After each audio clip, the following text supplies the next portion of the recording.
Selamat pagi saudara-saudara. Dari Batu Candi di Mual Pangulu, Tanah Jawa ini saya akan bacakan firman Tuhan untuk kita pada pagi ini. Terambil dari kitab Yesaya 64 ayat 6. Demikianlah kami sekalian seperti orang najis, dan segala kami seperti kain kotor. Kami sekalian menjadi layu seperti daun, dan kami lenyap oleh kejahatan kami seperti daun dilenyapkan angin. Jadi dosok kalak naramudo hami sude, jala songon ulos namar sapu daro-daro do sude, hati goran nami.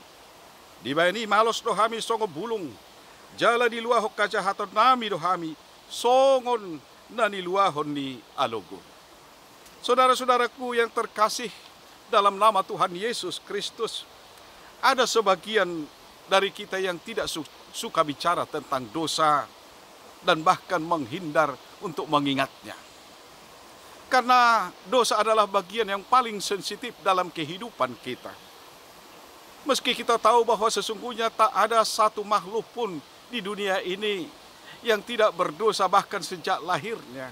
Namun kita tetap merasa sungkan, merasa risih, dan juga mungkin merasa perih hati kita kalau mengingat dosa dan pelanggaran-pelanggaran kita. Saudara-saudara, hal ini tidak lagi dilakukan oleh bangsa Israel ketika di Babel. Mereka menyadari bahwa mereka sudah dimurkai oleh Tuhan. Mereka menyadari bahwa hidup mereka tidak lagi seturut dengan kehendak Tuhan sebagai Yahweh, sebagai Allah mereka, dan mereka sebagai bangsa perjanjian itu. Dalam perikop kita, mereka katakan sebuah ungkapan yang menyayat hati. Mereka ibaratkan diri mereka seperti kain kotor dan daun yang layu.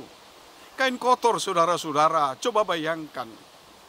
Mereka melihat bahwa persekutuan mereka, ibadah mereka, persembahan mereka, kesucian mereka, kebaikan mereka, PA mereka itu sesungguhnya ibarat kain kotor. Ibarat kain kotor, saudara-saudara, atau seperti daun yang layu. Karena apa, saudara-saudara? Mereka menyadari bahwa semuanya dilakukan tanpa ketulusan dan juga tanpa keikhlasan yang sepenuh-penuhnya.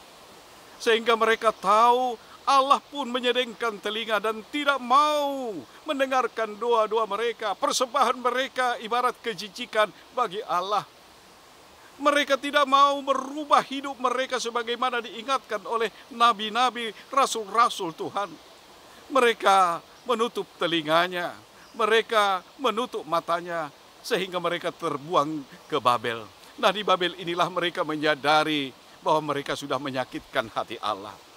Maka pilihan satu-satunya, saudara-saudara, yang mereka harus lakukan, yang harus mereka dapatkan adalah kembali kepada Tuhan. Mereka kembali mengandalkan Tuhan. Mereka kembali memulihkan perdamaian mereka dengan Tuhan, dengan jujur, dengan ikhlas dan terbuka untuk mengakui segala dosa dan kesalahannya yang ibarat kain kotor dan daun layu itu, saudara-saudara. Mari saudara-saudaraku yang terkasih dalam nama Tuhan Yesus Kristus, jangan-jangan kita juga memiliki hidup seperti itu.